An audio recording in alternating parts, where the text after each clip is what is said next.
Asalaamu calaykum waraxmatullaahi wabarakaatu. Walaalayaal kusoo dhawaada channelkeena Wadajir Media. Subscribe noo saara, like iyo share noo saara. Walaalayaal soo dhawaada. Israa'iil oo duqeysay Gaza iyo dagaal culus oo socda. Dagaal culus ayaa laga soo sheegayaa magaalada Gaza Jimcaha maanta, iyada oo militariga Israa'iil ay dib u bilaabeen howlgallada ka dhanka ah Xamaas kadib markii ay ku eedeeyeen in ay jebiyeen xabajoojin ku meel gaar ah oo ay rasaas ku fureen dhulka Israa'iil. Ciidamada Israa'iil ayaa dhowr duqeymo oo xagga cirka ah ka fuliyay koonfurta marinka Gaza, iyada oo sidoo kale la sheegay rasaas la isku weeraarsaday waqooyi galbeed ee magaalada Gaza.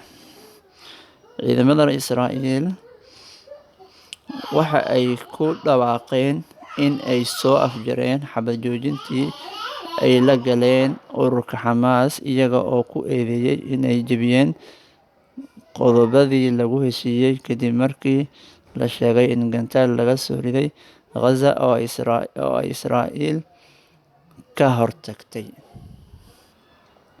Xabad joojin socotay 7 maalmood oo soo bilaabatay 24-kii Noofembar oo 2 jeer la kordhiyay ayaa ogolaatay in tobanaan lahaystayaal ah oo Gaza lagu haystay lagu beddelo boqolaal maxaabiis Falastiiniyiin ah, taasi oo sidoo kale fududeysay gelitaanka gargaarka bini'aadantinimo ee Gaza.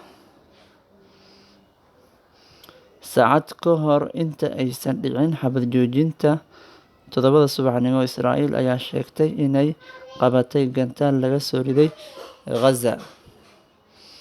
Ma jiro wax hadal ah oo ka soo baxay Xamaas iyo sheegashada mas'uuliyadda gantaalkan. Warbaahinta Falastiiniyiinta ayaa ku warantay in Israa'iil ay duqeymo cirka iyo madaafiicda ah ku garaacday marinka kadib markii ay dhamaatay xabad joojinta oo ay ku jirto magaalada Rafah oo u dhow xadka Masar. Markaas aad u jeedaan walaalayaal, Israa'iilna waxay ku eedeynaysaa in ay xabad joojintu jebiyeen Xamaas. Marka meel gantaal Xamaas ay ku tuurtay meel lagu soo sheegay weli maanan arkin anaga. Markaasay u badan tahay Israa'iil iyada waxay sugaysay keliya in xabad joojinta la gaaro waqtigii lagu heshiiyey oo 7 subaxnimo ahaa, saakay 1 saac.